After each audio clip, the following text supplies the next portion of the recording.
जय हिंद सभी साथियों को प्यार भरा नमस्कार। तो भाई दोस्तों कैसे हो, और तैयारी बढ़िया चल रही है आपकी।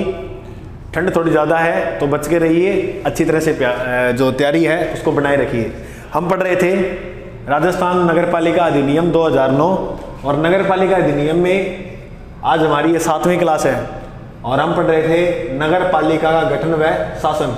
क्लासें कंटिन्यू मिलती रहेगी, बीच में एक दिन ना आए ना तो घबराया करो मत। कोई तबीयत भी हो सकती है इंसान की, या कोई घर पे भी जरूरी काम हो सकता है, मतलब कई भी परिस्थितियां हो सकती है। तो एक दो दिन ना आए तो घबराया करो मत, ठीक है। क्लासें मैं पूरा करवा दूंगा, पेपर को काफ़ी टाइम पड़ा है, 5 महीने पड़े अभी तो आराम से करवा दूंगा, नो टेंशन। अच्छा, हमने इससे पहले धारा 37 और 38 वो सारी बातें कर ली थी, उससे पहले वाली भी धाराएं। 37 में शपथ, 37 में शपथ, 38 में त्याग पत्र, 39 में लिखा है सदस्यों को हटाया जाना। सदस्य को कैसे कैसे हटा सकते हैं अपने, तो नगर पालिका के अंदर सदस्यों को हटा सकते हैं। इसमें ध्यान से सुनना मेरी बात। हमने पढ़ा था, आपको याद हो, एक तो पढ़ी थी धारा 14 पढ़ी थी, तो एक धारा 21 भी पढ़ी होगी, एक धारा 24 भी पढ़ी होगी। इसमें ये लिख रखा है, सीधा समझो आप, इन धाराओं को तो मैंने पढ़ा दिया था, इस सीधा समझो।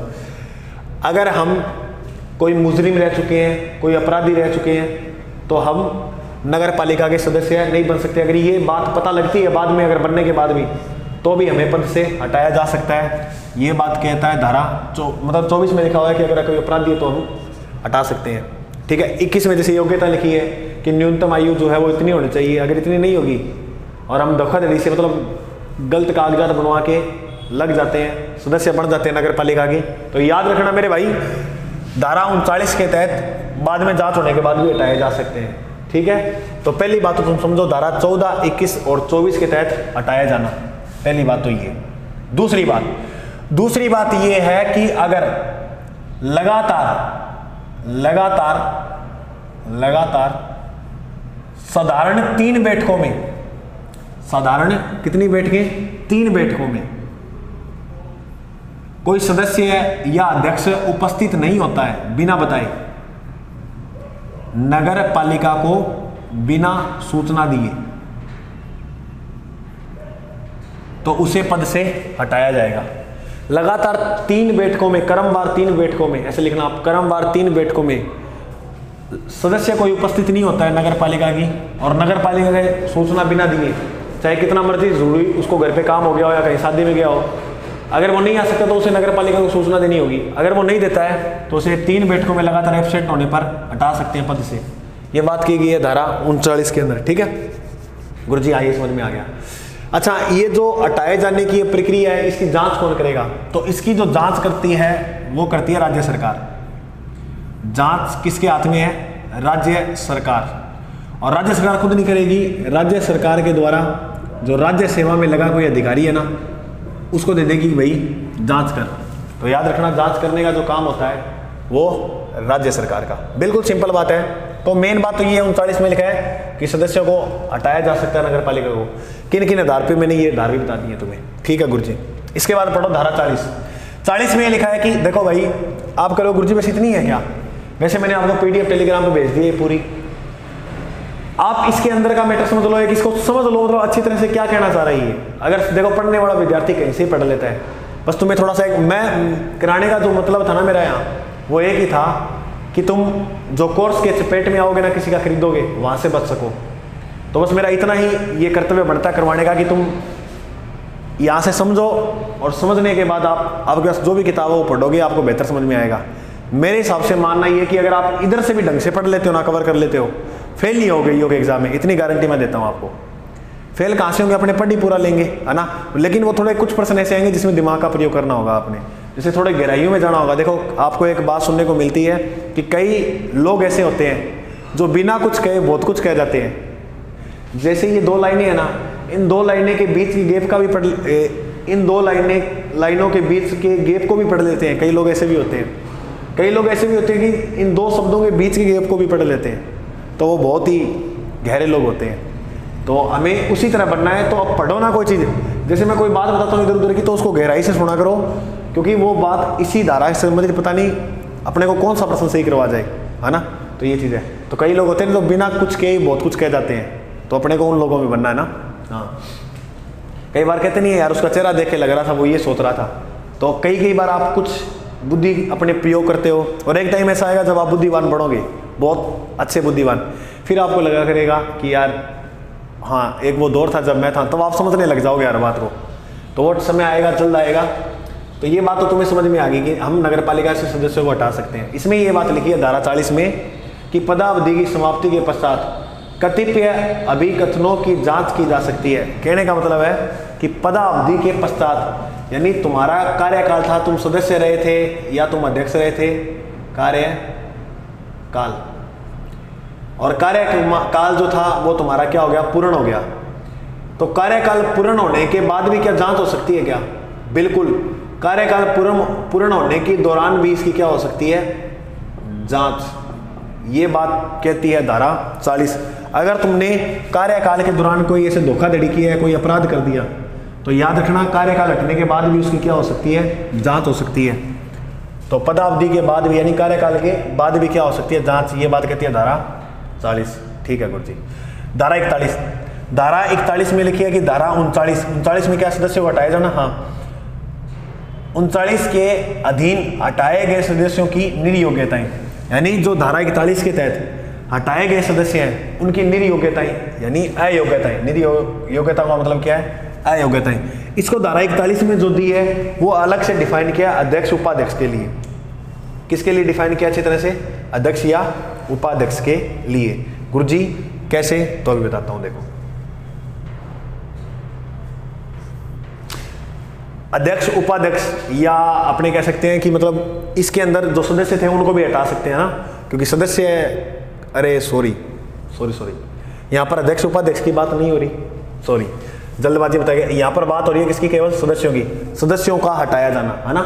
तो सदस्यों का हटाया जाना के अंदर ही ये बात आएगी। इधर सुनो ध्यान से, धारा 41 39 के अधीन हटाए गए सदस्यों की निर्योग्यताएं, फिर उनको हटाने के बाद क्या योग्यताएं मिल सकती है, उनको हटाने के बाद योग्यताएं मिल सकती हैं, अयोग्यताएं, कि वह 6 वर्ष तक चुनाव नहीं लड़ सकते, 6 वर्ष तक चुनाव नहीं लड़ सकते, 6 वर्ष तक चुनावों पे क्या कर दिया जाता है, प्रतिबंध।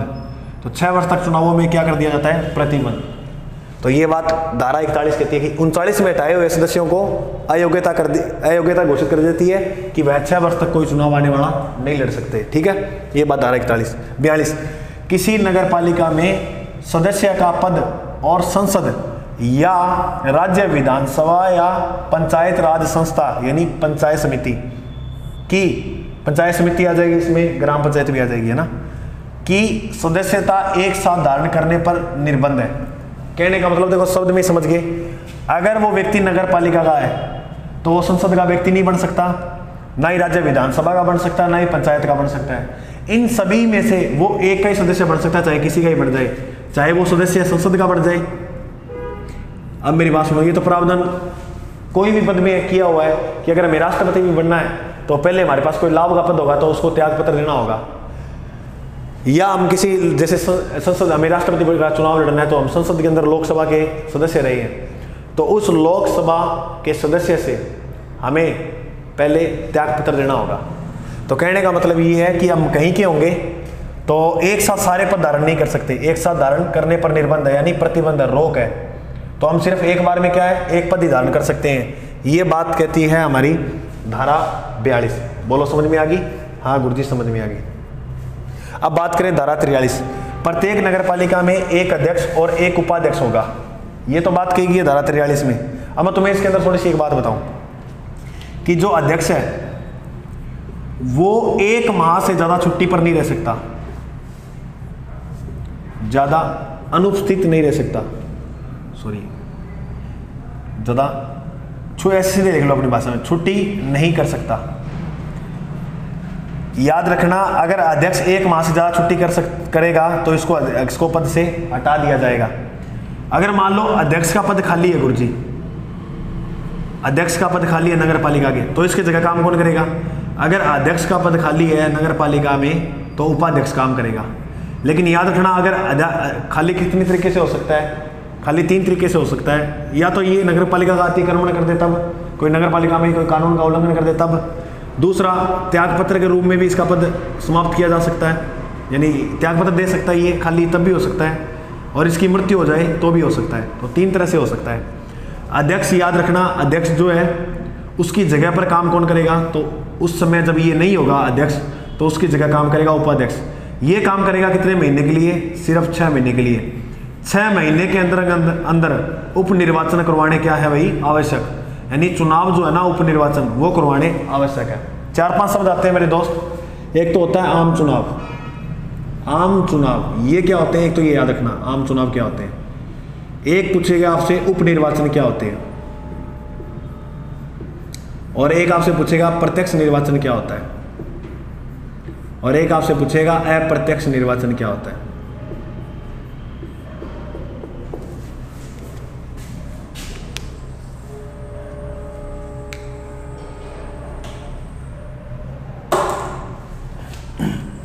आम चुनाव जो 5 साल बाद चुनाव होते हैं ना, उसे क्या कहते हैं, आम चुनाव। भारत में पहली बार आम चुनाव कब हुए थे, प्रथम बार। तो प्रथम बार आम चुनाव जो हुए थे वो हुए थे 1952 के अंदर। कब हुए थे, 1952 में। उपनिर्वाचन का मतलब होता है जैसे कोई, इधर समझो, उपनिर्वाचन का मतलब कोई ए नाम का व्यक्ति था। अब कार्यकाल अध्यक्ष का कितना होता है, 5 वर्ष का। मान लो इसने त्यागपत्र दे दिया 3 साल बाद, या इसकी कोई मृत्यु हो जाती है 3 साल बाद, ठीक है। 5 वर्ष का था, 3 साल बाद मृत्यु होगी, तो शेष कितना बच गया कार्यकाल, 2 वर्ष। अब मान लो कोई वी व्यक्ति जो है वो आता है नए इस एक स्थान पर, तो वी व्यक्ति जो है वो 2 वर्ष के लिए शेष बचे हुए कार्यकाल के लिए रहेगा, और इसके जो चुनाव है वो कितने महीने के भीतर होने चाहिए, 6 महीने के भीतर। यानी उपचुनाव जो है ना वो 6 महीने के भीतर करवाने जाने चाहिए। तो बी व्यक्ति आएगा ना, वो इतने व्यक्ति है, तो कार्यभाग कितने रह सकता है, उपाध्यक्ष 6 महीने तक ही रह सकता है। ये बात आप याद रखना धारा 43 के अंदर। समझ में आ गई। तो आज के लिए हम अच्छी तरह से पढ़ चुके हैं धाराओं को, बस आज इतना ही पढ़ते हैं, बस एक वीडियो रहेगी फिर ये कंप्लीट हो जाएगा। धारा 39 में पढ़ा सदस्यों को हटाया जाना। धारा 40 में लिखा था कि कार्यकाल पूर्ण होने के बाद भी हम 40 में देखो 40 का काम नहीं करने देंगे हम आपको। तो कार्यकाल के दौरान भी हम काम कर सकते हैं अगर उसने कोई गड़बड़ी की है तो। 41 में लिखा 39 के दिन कोई अपराध से हटाया गया है तो उस सदस्य की क्या अयोग्यताएं होंगी, 6 वर्ष के लिए प्रतिबंध लगा देंगे। 42 में किसी नगर पालिका में सदस्य का पद, मतलब सारे पदों पर नहीं रह सकता, एक ही पद पर रहेगा, कोई मर्जी पर रह जाए। 43 में प्रत्येक नगर पालिका में एक अध्यक्ष और एक उपाध्यक्ष होगा। ये तो होगा ही होगा। क्यों होगा, क्योंकि इसके लिए कुछ प्रावधान है। जैसे मान लो अगर उपाध्यक्ष ना हो, अध्यक्ष कोई काम से त्यागपत्र आकस्मिक कोई काम से इसने त्यागपत्र दे दिया मान लो, या इसकी मृत्यु हो गई, तो उसकी जगह काम तो कोई करने के लिए रहेगा ना। हाँ, कौन होगा फिर, उपाध्यक्ष, पहली बात। दूसरी, अध्यक्ष 1 माह तक की छुट्टी लेगा बिना बताए। अगर ये ज़्यादा छुट्टी लेगा बिना बताए, 1 माह से ज़्यादा अगर छुट्टी लेता है, 30 दिन से ज़्यादा छुट्टी लेता है, तो इसको पद जो है वो हटा दिया जाएगा, इसको पद से हटाए। अच्छा, क्या गुरुजी अध्यक्ष 1 महीने तक की छुट्टी ले सकता है क्या? ये बात नहीं करा मैं, बिना बताए 1 महीने से ज़्यादा छुट्टी नहीं ले सकता। बता के तो कितनी भी ले सकता है, कितनी भी मतलब समझो। अच्छा, अब मैं बता रहा था तुम्हें प्रत्यक्ष चुनाव क्या होते हैं। प्रत्यक्ष चुनाव का मतलब होता है जिसमें जनता भाग लेती है। तुम पार्षद के चुनाव में भाग लेते हो ना, हाँ गुरुजी, तो वो प्रत्यक्ष होता है जिसमें जनता भाग नहीं लेती। जैसे तुम, अब क्या है कि दोस्तों पूरे दिन क्लासें होती है, तो पूरे दिन क्लासें होने के बाद क्लास लगाए ना तो थोड़ा वो हो जाता है, तो आप इसको थोड़ा सा कॉम्प्रोमाइज़ करिए। प्रत्यक्ष का मतलब होता है जिसके अंदर जनता भाग न ले, जनता भाग ले। प्रत्यक्ष कौन सा चुनाव होता है जिसके अंदर जनता भाग लेती है, और अप्रत्यक्ष होता है जिसके अंदर जनता भाग नहीं लेती। राष्ट्रपति का चुनाव कैसा होता है, अप्रत्यक्ष। और पार्षद का जो चुनाव होता है वो कैसा होता है, प्रत्यक्ष। पार्षद के अंदर देखो, पार्षद का चुनाव होगा, वार्डों में हम जाते हैं ना, तो वो कैसे हो रहा है, प्रत्यक्ष। यानी प्रत्यक्ष हम चले जाए वहाँ। अब जैसे चेयरमैन होता है, जैसे अध्यक्ष बोलते हो, जैसे आप अध्यक्ष का चुनाव होता है, हमने किसको चुन दिया, पार्षद को, और सारे वार्डों के पार्षद मिलकर किसको चुनेंगे, चेयरमैन को, यानी अध्यक्ष को। तो उसका चुनाव कैसे होता है, अध्यक्ष का, अप्रत्यक्ष। नगर पालिका अध्यक्ष का चुनाव अप्रत्यक्ष रूप से होता है। ये बात तुम याद रखना, ठीक है दोस्तों। तो मैं उम्मीद करूँगा आपको अच्छी तरह से समझ में आया होगा। अगर नहीं आ रहा तो भाई बहुत टफ है, ये बहुत मुश्किल है। आप पढ़ोगे आपको पता लग गया होगा, आपने किताब देखी तभी सर्च किया होगा यूट्यूब पे, तो ये बहुत मुश्किल है काम, लेकिन फिर भी हम कर लेंगे। मुश्किल कोई नहीं है, अगर करें तो सब आसान है ना। क्योंकि वो कहती हैं कि लम्हे लम्हे की सियासत पर नज़र रखते हैं, हमसे दीवाने भी दुनिया की खबर रखते हैं, मार ही डाले वे मौत, ये दुनिया वो है हम जो जिंदा हैं तो जीने का हुनर रखते हैं। तो इसी के लिए जय हिंद, मिलते हैं अगले भाग में। अगले भाग में टॉपिक कंप्लीट करवा देंगे। क्लास देखने के लिए धन्यवाद।